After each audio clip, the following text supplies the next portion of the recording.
just heard some intercepted broadcasts to the Turkey listening station. Cosmonauts that had horrible ends from Russia. And a lot of those broadcasts, a lot of those number station broadcasts, for example, the woodpecker signal, the woodpecker noise came from the Soviet Union as well.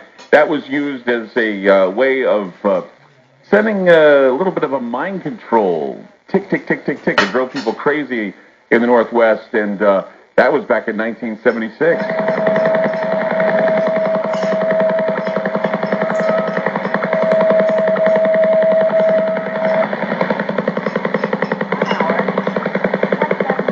A lot of people have speculated that we can hear what the Russians are doing before they do it. And as we're focusing with Ukraine and other places, and now the games are over, we need to be paying attention because the Russians may be making their moves. If they are, you can bet they'll be broadcast and things will be intercepted and heard. It's just some really amazing stuff when you're listening in on shortwave broadcasts. Let's go to Dale in Alabama, WNTM. You're on Ground Zero. Hey, thanks, Clyde. Gosh, I enjoy your show. You go places the other guys won't go, and it's always fascinating. You're a great communicator. Thank you so much. I just thought this might be of interest to you. Back in 1986, I had an FM station here in Lower Alabama, and a big old 100,000-watt Class C FM at 104.1. And it was a Thursday morning, and during our morning show, we went away. And this show, I believe it was a morning show, from, as I recall, Paso Robles, California, took over and was on our air as clear as a bell for about 9 minutes. And we couldn't do anything about it. The guys on the air were just freaking out, and suddenly as it started, it stopped. And here we were back again. My chief couldn't explain it. I called an old buddy of mine who was an old, experienced chief engineer, and he told me that, and this is a guy who didn't joke around a lot, like most engineers, he didn't have a great sense of humor. And he said, yeah, AM signals bounce, we all know that. They bounce off the ionosphere, and you can hear them sometimes thousands of miles away. Right. But FM signals can be trapped under the right circumstances in a weather system and carried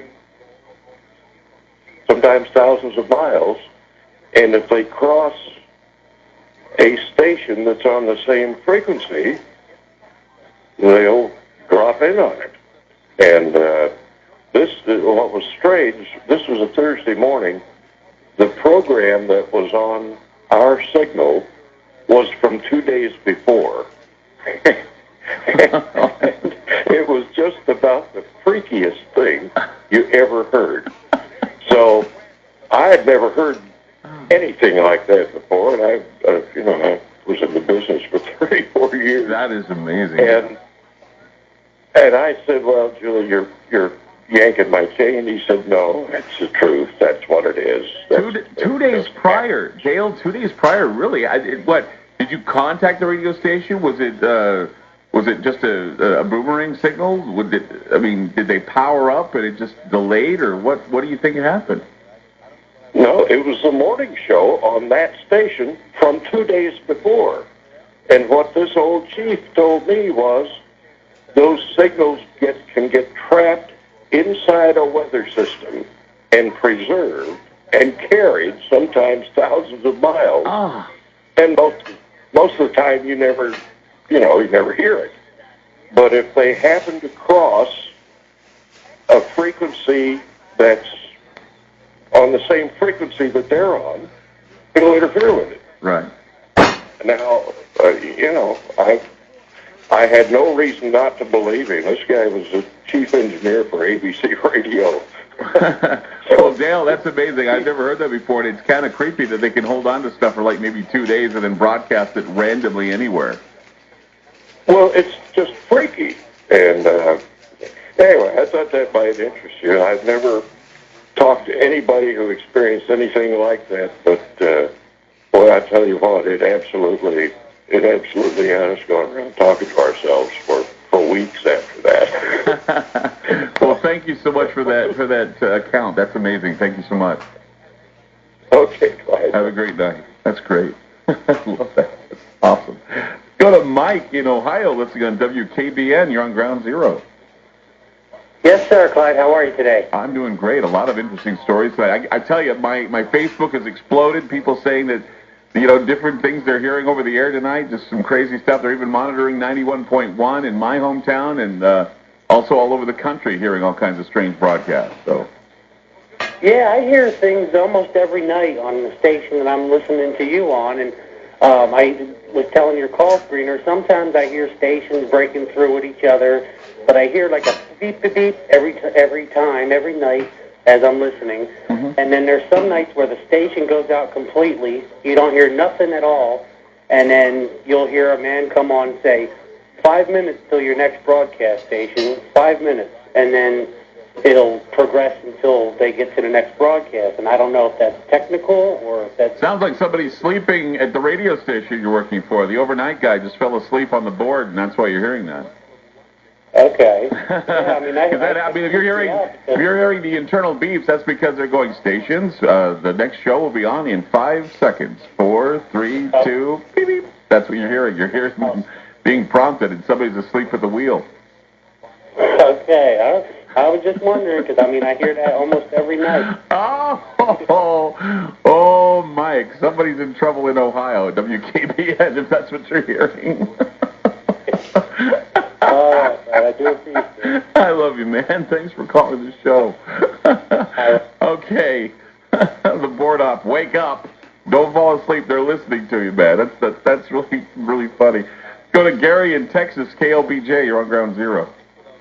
Yes, the follow-up to the last two calls, I can't equal them, but I hear a signal, and it goes across the spectrum. It lights up my cell phone, and I can hear it on every AM and FM station. Really? And it goes beep, beep, beep, beep, beep, beep. You think it's Morse code? But no, I don't think it's code. It's just a repetition. It's a beep, and then da-da-da-da, and well, dee-dee-dee-dee-dee-dee. Oh, wow. I don't think it's code. Well, it could be Morse code. It'd be underneath on a sideband if that was the case. So. No, but this is on every station. Every station. And it lights up my cell phone, too. Wow. I don't know what that would be. I was wondering if you had any explanation for this. I wouldn't be able to do. I find it fascinating. But I don't know if I can always tell what it is. Like I was saying earlier, this whole thing that we were listening to, Janine and I, we're having it investigated by Washington State University in their IT and other departments, and she's also got a friend in the military that's going to analyze the Morse code. But from there, we don't know what it is. It could be, as I said before, we've got 91.1. KZME was a station that once was on that, and it got removed from the FCC. Then we've got KXRY, which is X-ray. It's going to be this new station supposed to be taking off there. It was they raised money to get this low power going. But then we've got two other low power translators and repeaters that are owned and operated by a Christian satellite company, which is going to be competing for the power hold on that frequency. So we're dealing with this overlap beeping, overlap whining, overlap. I don't know what they call it when it does that, but it's because of the fact that each station is trying to. The frequency and the carriers are like crossing, and it creates that whine noise and the beep noise. But what's that? This is a single beep, and then repetitive with dee-dee-dee, and then dee-dee-dee, and then dee-dee-dee, and then dee. Wow. Yeah, it could be some sort of code. It could be something. I don't know what it would be, actually. But it's just virtually identical every time. My variations maybe, but it comes on every hour and a half on every station. I think you should record it. Find a way to record it so you have it so I can hear it sometime. Send it to me in an email or something. I'd like to hear it. Okay. All right? Gary, I appreciate you calling in tonight. I really do. Thank you. Yeah, I'd love to hear that stuff because I love strange sounds coming from the radio. I love to monitor them and figure out what they are because I remember when I was a kid, my Aunt Lillian had a shortwave radio. She had a monitoring radio that would monitor police, fire, and shortwave. And I'd go through the shortwave radio band really slow because I'd hear all these strange sounds, these strange radio sounds, space sounds. It sounded like aliens. It sounded weird. And I didn't know what it was, but it just sounded creepy. And from then on, I was hooked. And then when I found out about number stations and what they were, I was hooked then, too, because it's like a hobby to listen to these strange radio broadcasts. And when we had this happen the night of my birthday, or the morning after my birthday, Janine and I were fascinated by it. We're trying to figure out what was going on. And believe me, it's been amazing to listen to this and to monitor it, because it's just a strange sound that's being broadcast, and it overlaps and makes the weird noises. So yeah, there you go. 888-673-3700. That's 888-673-3700. A lot of people tonight saying they've been hearing strange noises on their radios. Some people even say they can't pick me up in some areas because I fade in and out. Since the show is called Radioactivity and I talk about the FCC and their crackdowns and stuff, a lot of people may think that perhaps they're trying to phase me out. Some sort of conspiracy to keep the truth from getting out. I don't know. I don't know if that's the case.